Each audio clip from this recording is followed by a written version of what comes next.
Hello everyone, সকলে কেমন আছেন? আশা করছি সবাই ভগবানের কৃপায় ভালো আছেন। তো আমরাও ভালো আছি ভগবানের কৃপায়। সবাইকে নমস্কার জানাচ্ছি আর সবাইকে স্বাগতম করছি ব্লগস বাই মৌসুমীতে আরও একটা নতুন ব্লগ দেখার জন্য। তো এই যে আমি একটু আজকে তাড়াতাড়ি রান্নাটা করছি, কারণ হচ্ছে আজকে সাকিব খানের বরবাদ যে মুভিটা বের হয়েছে ঈদে, এটাই দেখতে যাব। তো এখানে আমি সকালে মাছ কিনেছিলাম মেয়েকে স্কুলে দিয়ে আসার পথে। তো সদ্য কিন্তু মাছ খেতে আমার খুব ভালো লাগে, মানে ফ্রিজে না রেখে মাছ খেতে ভালো লাগে। আপনাদের কার কেমন লাগে জানি না, জানাবেন আমার মতো কার কার সদ্য মাছ খেতে ভালো লাগে। তো আমি এখানে শুধুমাত্র আজকে একটা মাছের ঝোলই করব, আর সাথে থাকবে হচ্ছে বেগুন ভাজা। ফার্স্টে আমি এই যে কড়াইতে তেল দিলাম, এরপর হচ্ছে জিরা ফোড়ন দিলাম, আর এখানে আমি একটা পেস্ট তৈরি করেছি। পেস্টের মধ্যে দিয়েছি হচ্ছে টমেটো, আদা, তারপর জিরা, ধনিয়া, এগুলোই আমি পেস্ট করে নিয়েছি। তো মাছের ঝোলটা কিন্তু একটু পাতলা হলে ভালো লাগে আমার। গ্রেভি মাছের ঝোল যদি একটু পাতলা না হয় ভালো লাগে না, মানে ভুনা টাইপের ভালো লাগে না। তো পাতলা হলে কিন্তু সাদা ভাতের সাথে খেতে বেশ মজা লাগে। তো এরপর এখানে এই যে হলুদের গুঁড়ো, মরিচের গুঁড়ো আর নুন অ্যাড করে দিলাম। যেহেতু আমাদের 2টা থেকে শো ছিল, এটার জন্য আমাদের 1:30টার দিকেই বের হয়ে যেতে হবে, কারণ হচ্ছে এসএসসি পরীক্ষা শুরু হয়ে গেছে।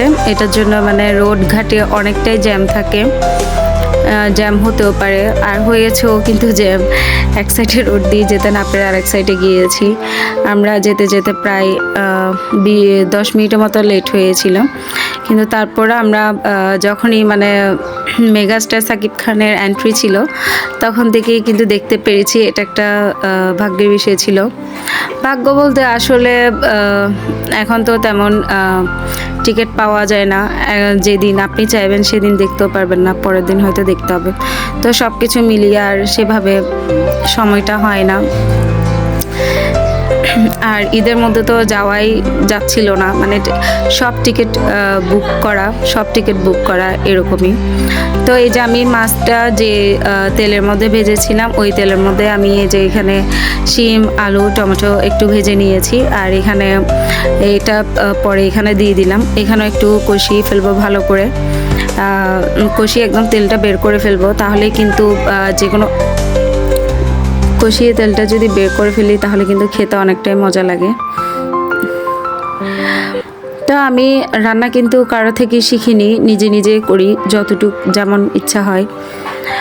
কারো থেকে শিখবো। সবাই এখানে রান্না করতে পারে, আমার যারাও, আমার মারাও সবাই পারে, সবার হাতের রান্না বেশ ভালো হয়। তো আমি আমার মতো করে শিখেছি। এভাবে করে আপনারা খেয়ে দেখবেন, আশা করি ভালো লাগবে।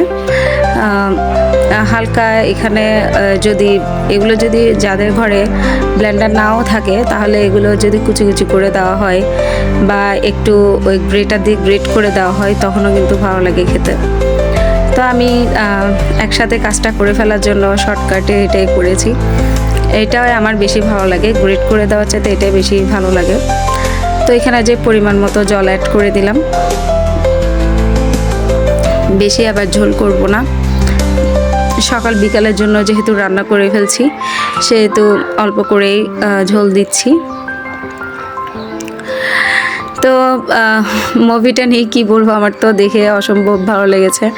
গত 3 বছর ধরে দেখছি এই যে সাকিব খানের একটা মুভি বের হচ্ছে, একটা দেখছি, আমার খুব ভালো লাগে। আগের ছবিগুলো তো দেখার মতো ছিল না, বাট এখনকার ছবিগুলো দেখার মতো। আর আমি কিন্তু সবসময় স্টার সিনেপ্লেক্সে দেখে থাকি মুভি, পরিবেশটা আমার ভালো লাগে। বাচ্চাদেরকে নিয়ে যাইনি, শুধু আমি আর আমার বোনই গিয়েছি, কারণ হচ্ছে বাচ্চারা কিছু বোঝে না। তো আমার ননদ আছে, ওর কাছে রেখে গিয়েছিলাম। আর ওরাও এখানে গেলে এগুলো বুঝবেও না, আওয়াজ হবে।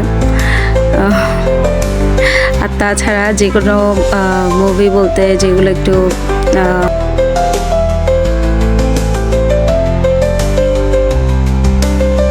রোমান্টিক মুভি, ওগুলো কিন্তু চুপচাপ বসে দেখতে কিন্তু ভালো লাগে। কার কার ভালো লাগে জানাবেন মুভি দেখতে। আমার মাদের দিনকালে তো মারা কিন্তু হলে গিয়ে কিন্তু মুভি দেখতো, তা আমরা এখন দেখতে পারি না, যে কারণ হচ্ছে যেমন ছবি তেমন হলের অবস্থা ছিল অনেক বাজে, এটার জন্যই আর দেখা যেত না। তো এখানে এই যে লাস্টে আমি ধনেপাতা ছড়িয়ে দিলাম, এটাই ছিল হচ্ছে ফাইনাল লুক। আর মাছটা খেতে কিন্তু খুবই মজা ছিল, হয়তো তাজা মাছ ছিল এটার জন্য। আর তাজা মাছ আমার কিন্তু খুব ভালো লাগে, আগেও বলেছি। আর এরপরে যে অফ ক্যামেরা আমি বেগুন ভাজাটা করে নিয়েছি, আর সাথে ছিল হচ্ছে সাদা ভাত। সাদা ভাত দিয়ে মাছের ঝোল দিয়ে খেতে অনেক বেশ ভালো লাগে। তো এই যে টিকিটটা হাতে পেলাম, আর টিকিট কিন্তু কেটেছি আমরা অনলাইনে, বিকাশে পেমেন্ট করেছি। তো এই যে এখন ভেতরে যাচ্ছি, দুইজনে আছি, এটা হচ্ছে মিডলে যখন বিরতি ছিল তখন। তো আজকে এইটুকুই, কেমন লেগেছে জানাবেন। আর যারা নতুন আছেন অবশ্যই সাবস্ক্রাইব করে পাশে থাকবেন, আর লাইক করতে কিন্তু ভুলবেন না।